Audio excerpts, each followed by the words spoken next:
Welcome to the third devlog for Wyld Land, the new bullet hell MMORPG that I've been working on for a few months now. A lot has happened since the last video, including our first alpha test, the release of the editor tool, and a complete rework of the itemization system. So let's dive in. First off, a few weeks ago we held the first alpha test for the game, and it went way better than I expected. Around 100 people participated, which might not seem like a whole lot, but it's a great number considering how early in development the game is, and considering that I've spent a whopping $100 so far on marketing it. The beginning of the test was a little rough, with crashes, people's computers randomly being unable to run the game, and the rapid rise and immediate cratering of the first broken meta in the game due to the hidden message shotgun accidentally having the wrong damage values, which made it way too easy to kill monsters. I learned a ton of things from this test, including things about the game that people found fun, where some of the most impactful bugs are hiding, and especially a lot about the itemization and difficulty curve of the game. Spoiler alert, it wasn't nearly difficult enough for hardcore experienced bullet hell gamers. Speaking of the itemization, it's been really eye-opening to see how my original plan has played out.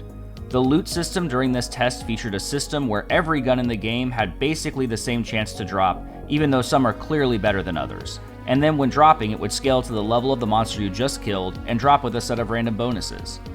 What this meant in practice is that if your favorite gun was the Scrapper's Boom Tube and you wanted to get the best version of it, you would go grind on max level mobs in the overworld over and over again and end up throwing away like 100 useless versions of it until you got the one that had plus crit damage and then it was yours.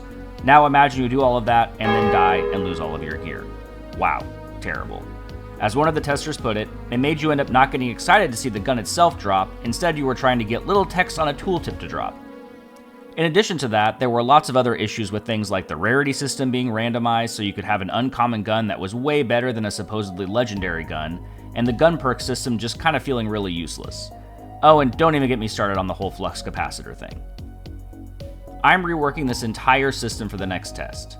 Instead, now gear will drop at a series of tier power levels. The higher monster you kill, the higher the tier. Each item has a specifically assigned rarity now, so legendary guns really are better than uncommon ones and have a lower drop chance. In addition to that, all of the gun perks and the previous random bonuses have now been standardized and rolled up into what I'm calling spikes.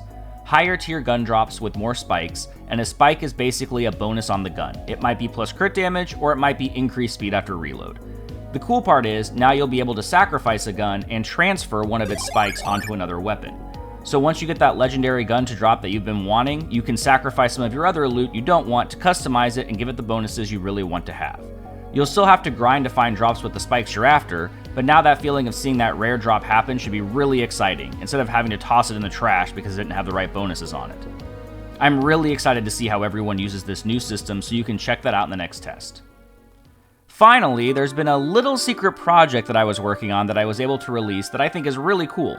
I put together the Wyld Editor, which is a small app you can use to create your own enemies and boss fights using the same scripting language that I use when making the game. Not only is this really cool in general, it gives the community the ability to truly contribute to the game by making suggestions for future mechanics, and I'm definitely going to be using some of the ideas I've already seen in the game. Look at how crazy this fight is.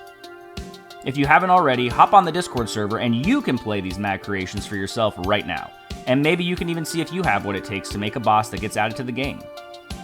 The next alpha test is going to be held starting November 1st, so be sure to join the Discord so you don't miss out. I'll try and put together another devlog before the next alpha starts. There's so much other stuff to talk about, like the corrupted dungeon system and more. Thanks for watching.